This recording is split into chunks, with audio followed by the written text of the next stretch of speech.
tentang agama Islam, agama yang hak, yang benar, yang dibawa oleh Nabi Muhammad SAW. Jadi saya jelaskan dulu tentang akidah ini, tentang Islam dulu. Sebab banyak orang Islam yang tidak paham tentang apa? Tentang Islam. Orang Islam nggak tahu tentang Islam. KTP-nya Islam, nggak tahu Islam. Sekarang saya tanya kepada antum. Apa definisi Islam? Definisi Islam. Jawab. Yang depan saya nih, ada 10 orang nih. Ayo jawab. Definisi Islam.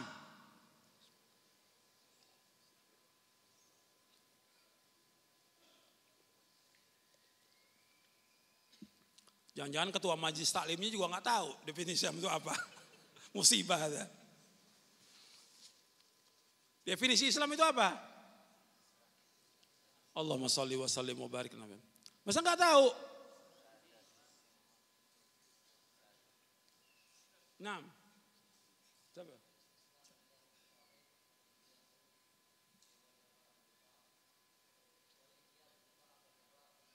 Nah, Islam itu definisi Islam al-istislamu lillahi bitauhid wal inqiyadu bi ta'ah wal bara'atu minasyirk wa ahli. Itu ada di sini di halaman 120. Ya. Antum beli bukunya tapi enggak dibaca.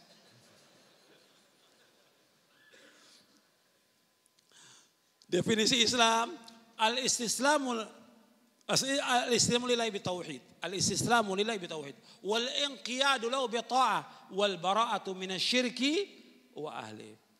Islam itu menyerah diri kepada Allah dengan tauhid. Menyerahkan diri dengan totalitas kepada Allah dengan tauhid. Wal inqiyadu lahu bi ta'ah, tunduk dan patuh kepada Allah dengan ketaatan. Yang ketiga, berlepas diri kesyirikan dan orang berbuat syirik. Berlepas diri dari kesyirikan. Ini yang pertama, kedua, masuk dalam ayat yang pertama tadi saya bawakan. Ani'budullah. Yang kedua, yang bara'ah masuk. Wajtanibu at-taghut. Islam itu, yaitu berserah diri kepada Allah dengan tauhid. Berserah diri aja tanpa tauhid gak ada artinya. Agama Islam tanpa tauhid gak ada artinya. Perkumpulan, persaudaraan tanpa tauhid gak ada artinya. Semua ibadah tanpa tauhid gak ada artinya. Yang penting tauhid kepada Allah SWT. Semua nabi, semua rasul mendakwakan dakwah tauhid. Allah menciptakan kita untuk beribadah kepada Allah. Ibadah di sini maksudnya apa? Mentauhid. Wa ma khalaqtul jinna wal insa illa liya'budun. Aku tidak ciptakan jin melainkan untuk beribadah kepada Allah. Beribadah kata para mufassirin liwahidullah, agar mereka semuanya mentauhidkan Allah. Itu yang pokok. Allah menciptakan semua yang ada agar semuanya mentauhidkan Allah, mengikhlaskan ibadah hanya kepada Allah. Fa'budillah mukhlishan lahuddin, beribadah dengan ikhlas mata agama. Jadi Islam itu berserah diri kepada Allah dengan tauhid. Tanpa tauhid gak ada arti apa-apa. Kalau orang berbuat syirik gak ada arti apa-apa. Syirik itu saya mau tanya kepada antum. Syirik itu membatalkan amal atau tidak? Saya ulangi pertanyaannya. Syirik, maksud saya syirik besar, membatalkan amal atau tidak? Amal itu atau semua amal? Dalilnya. Dalil. Iya. Bukan, menghapuskan amal. Kalau itu Allah nggak akan mengampuni dosanya. Nah, saya bawakan yang pertama tadi dulu. Bahwa syirik itu dosa besar yang paling besar. Makanya dosa syirik itu nggak diampuni oleh Allah. Kecuali kalau orang itu taubat sebelum dia matinya. Dia masih hidup nih, taubat diterima taubatnya. Innallaha la yaghfiru ayyushraka bihi wa yaghfiru ma duna dzalika liman yasha. Allah nggak mengampuni dosa yang berbuat syirik. Allah mengampuni dosa selain itu bagi siapa yang Allah kehendaki. Yang kedua tadi pertanyaan saya, kalau dia berbuat syirik seperti menyembah kubur, meminta kepada orang yang sudah mati, beribadah kepada batu, percaya dan menggantungkan hatinya dan dirinya kepada jimat-jimat, kepada keris, kepada pusaka sakti, dia menggantungkan bahwa dialah yang menyelamatkan dan menghilangkan bahaya, atau kepada Nyai Roro Kidul atau yang lainnya. Ini perbuatan syirkun akbar. Contohnya masih banyak, ribuan ya contoh syirik. Ini sebagian kecil saya sebutkan tadi. Kalau dia berbuat syirik demikian, maka seluruh amalnya akan hapus. Allah berfirman dalam surah Az-Zumar surah 39 ayat 65 Allah berfirman. La in asyrakta la yahbatanna amaluka wa la takunanna minal khasirin. Seandainya engkau berbuat syirik akan hapus seluruh amal kamu dan engkau termasuk orang-orang yang merugi. Kalau syirik hapus semuanya. Itu kepada siapa? Firman Allah kepada siapa? Kepada Nabi Muhammad SAW. Satu, kalau Nabi berbuat syirik semua amalnya hapus. Sekarang kepada nabi-nabi, saya sebutkan. Kalau seandainya nabi-nabi semuanya berbuat syirik, semua amalnya dihapuskan oleh Allah. Antum lihat dalam surah Al-An'am. Kalau tadi kepada Nabi Muhammad surah Az-Zumar. Sekarang nabi-nabi. Yang Allah sebutkan nabi-nabi. Antum lihat di surah Al-An'am.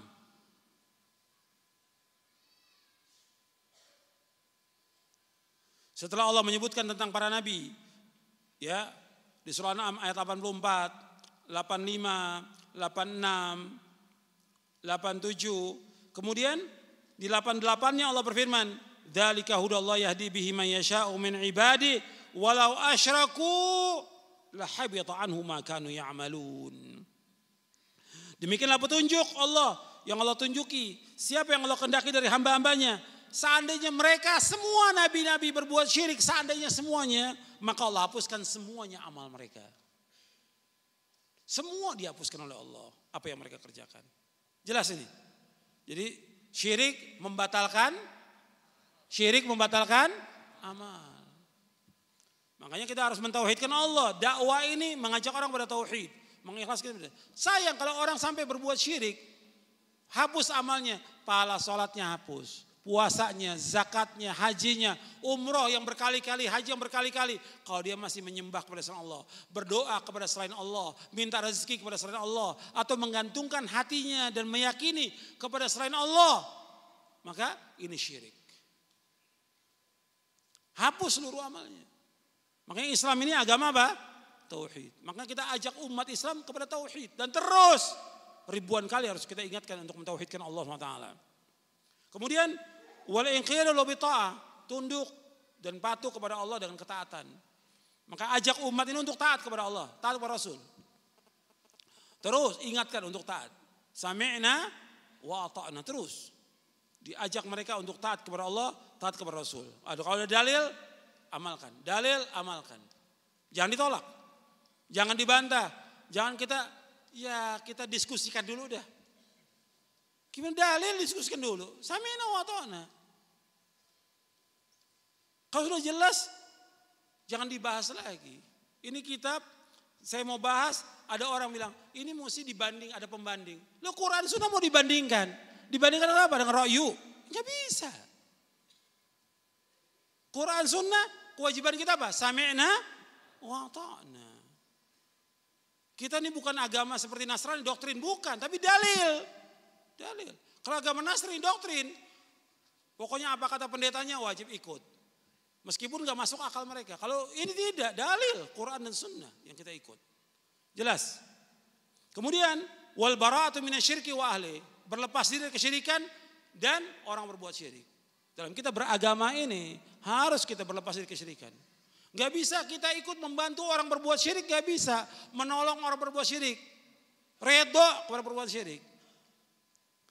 Mestinya antum ini yang tinggalnya di tempat yang di situ ada kuburan disembah, mestinya hijrah. Bukan redho. Mestinya hijrah. Gimana orang-orang berbondong-bondong menyembah kepada selain Allah, antum masih diam di tempat itu. Bahkan ada yang sengaja dagang laku karena banyak yang datang. Enggak boleh. Karena termasuk ta'awun 'alal itsmi wal 'udwan, seperti yang dijelaskan oleh Syekh Muhammad bin Shalih Al-Utsaimin rahimahullah. Dia enggak mampu mengingkari. Membantah juga nggak mampu. Ya hijrah. Kalau Allah turunkan azab di tempat itu semuanya kena itu. Tempat kesyirikan nggak boleh. Nabi aja nggak redho, nggak puas dan nggak tenang hatinya sampai kesyirikan dihapuskan di muka bumi ini. Nabi suruh Khalid bin Walid untuk menghancurkan patung-patung dan kuburan yang disembah. Nabi suruh Ali bin Abi Thalib. Nabi suruh yang lainnya. Baru Nabi tenang. Kalau sekarang orang-orang berbuat syirik tenang dia. Mesti enggak tenang. Tetap dakwakan sampai tegak tauhid di muka bumi ini. Ini kewajiban kita semuanya. Tegak. Makanya kita harus berlepas diri kesyirikan. Maka dalam dakwah ini harus berlepas diri kesyirikan. Kita nggak boleh redo dengan agama selain Islam. Kita nggak boleh redo dengan orang-orang yang berbuat syirik. Kita nggak boleh redo dengan orang-orang yang menyembah kepada selain Allah. Nggak boleh kita redo. Kita wajib mengingkari. Wajib. Nggak mampu, kita tinggalkan. Hati kita ini harus mengingkari semuanya. Bukan kita seperti sudah biasa karena udah puluhan tahun orang menyembah. Dianggap biasa, nggak boleh. Kita harus nggak redo hati kita ini dengan perbuatan itu. Jadi berlepas diri kesyirikan dan orang berbuat syirik. Ini tentang Islam. Satu-satunya agama yang hak. Selain Islam nggak akan diterima oleh Allah. Harus yakin itu. Satu-satunya agama yang hak Islam. Nggak ada semua agama sama, semua agama baik, semua agama bagus membawa ke surga. Ini perkataan-perkataan yang sesat, perkataan yang kufur. Allah mengatakan dalam Al-Quran, Inna dina indallah Islam. Agama yang dari Allah hanya satu, agama Islam. Allah berfirman juga, wa may yabtaghi ghaira islami dinan falai yuqbala min wa huwa fil akhirati. Barang saya mencari agama selain Islam enggak akan diterima oleh Allah, dan di akhirat termasuk orang yang merugi. Satu agama yang diterima oleh Allah, hanya Islam. Selain Islam enggak akan diterima oleh Allah. Jelas. Kemudian yang perlu antum ingat bahwa agama Islam ini mengajak kepada semuanya. Mengajak kepada tauhid, melarang berbuat syirik. Antum lihat di halaman 125, halaman 126. Islam memerintahkan berbuat jujur, melarang berkata dan bersikap bohong, enggak boleh bohong. Islam menganjurkan berbuat adil, melarang bersikap zalim. Islam memerintahkan bersikap amanah, melarang khianat. Ini harus amanah kita. Jangan khianat. Semuanya bentuknya amanah, semuanya. Agama ini semuanya adalah amanah. Yang Allah tawarkan kepada langit, bumi, dan gunung, semuanya diserahkan kepada manusia agama ini. Kita wajib untuk melaksanakan agama ini. Ini amanah. Kemudian juga kalau kita rinci lagi, seorang dai juga amanah. Nabi dikatakan apa? Al-Amin. Dia wajib si dai ini menyampaikan kepada umat kebenaran. Mendakwakan dakwah tauhid, enggak boleh sembunyikan. Jelaskan kepada umat yang hak, hak, batil, batil. Sunnah, sunnah, bid'ah, bid'ah. Tauhid, tauhid, syirik, jelaskan kepada mereka. Dengan dalil, dengan keterangan, dengan cara yang baik, jelaskan kepada umat. Enggak boleh diam, enggak boleh sembunyikan dia. Dia seorang kepala rumah tangga, itu amanah. Dia ajak istrinya ke sorga, dia ajak anaknya ke sorga. Diajarkan Islam yang benar, ajarkan adab yang benar, wajib dia. Kalau enggak, ditanya oleh Allah pada hari kiamat nanti. Kita sebagai pimpinan di perusahaan, ini amanah. Kita ajak mereka untuk sholat. Jangan sampai ada pegawai kita yang enggak sholat. Amanah. Jalankan amanah ini sebagai pimpinan. Semuanya seperti itu. Kalau kita rinci panjang tentang masalah amanah, jangan khianat kita. Sifat orang munafik apa? Khianat. Masalah uang yang Allah titip, masalah orang menitipkan barang pada kita, uang, amanah, jangan khianat. Kalau kita dikasih barang, suruh jual, kita jual dan bayarkan uang itu. Jangan dihilangkan, ini amanah. Ini perhatikan, banyak orang yang enggak amanah, jual beli banyak yang enggak amanah. Utang begitu juga, banyak orang yang utang enggak bayar, ini enggak amanah orang ini, khianat. Perhatikan itu. Kemudian Islam memerintahkan untuk menepati janji, melarang ingkar janji. Tepati janji, Islam mengajarkan tepati janji. Wa'ufu bil ahdi innal ahda kana mas'ula. Sempurnakan janji, janji itu akan ditanya oleh Allah. Islam juga memerintahkan berbuat baik pada orang tua. Dan ini yang sering saya sampaikan juga. Setelah tauhid, birrul walidain. Ingat orang tua antum yang melahirkan, mendidik, kemudian juga mengurusi antum dari kecil. Wajib untuk berbuat baik.